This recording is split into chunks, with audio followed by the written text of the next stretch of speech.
Hey everyone, welcome back. In this video, I'm going to walk you through building a house price prediction app from scratch. Most engineers get this wrong because they jump into complex deep learning models before understanding the data pipeline. And once you see how simple this workflow is, you will wonder why you did not build it sooner. This is episode 1 of our new AI project series. Today, we are building a predictive model that estimates property value based on real-world features. This is a foundational project that sits on every strong machine learning portfolio. These are the topics we are going to cover in this video, so do not skip ahead. Watch all the way through to actually understand this properly. Specifically, that includes setting up your environment, cleaning data, visualizing trends, training the model, building the UI, and deploying. Quick note, before we dive in, this channel shares practical IT tutorials every week. So if that's useful to you, hit subscribe and join our WhatsApp community linked in the description for more resources. So why should you spend time on this? Think about the end-to-end flow. You are not just writing code in a notebook, you are building an artifact that takes user input and produces a result. This is exactly what hiring managers want to see. It proves you understand how to move a model from a local environment into an interactive application. First, let's create our workspace. We make a directory and move into it. We use pip to install the core libraries, pandas for data manipulation, numpy for math, scikit-learn for the AI logic, matplotlib for charts, and streamlit for the web UI.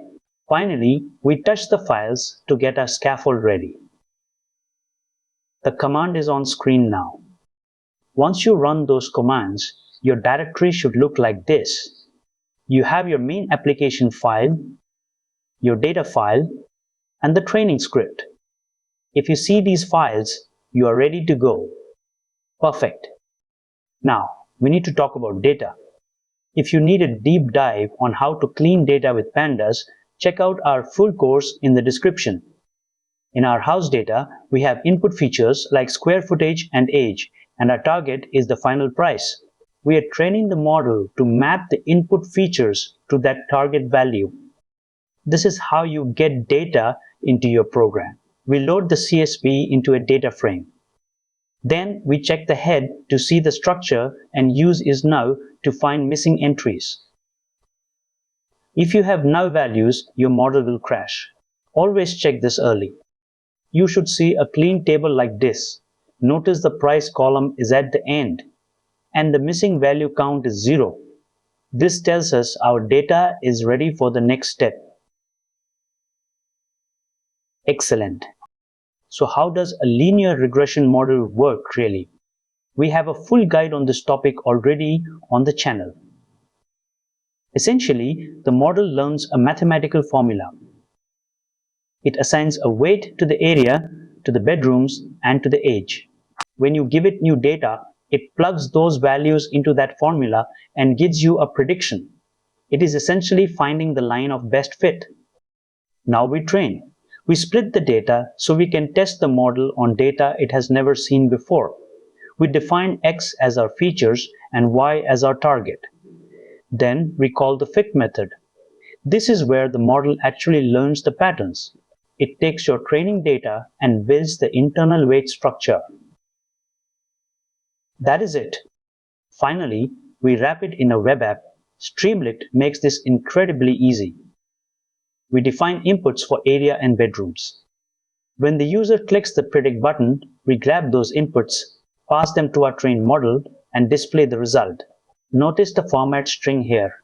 It makes the currency readable. This turns your back-end logic into a professional-looking tool. To see your work, run this command. Streamlit will start a local server. You can then open your web browser to the address provided in your terminal output. And there you have it. A functional AI application running on your laptop. Now, here are the top mistakes I see. First, data leakage. This happens when your test data is accidentally included in your training set. Second, forgetting to scale your data. If your area is in thousands and your bedrooms are in single digits, the model will struggle. And third, format mismatches.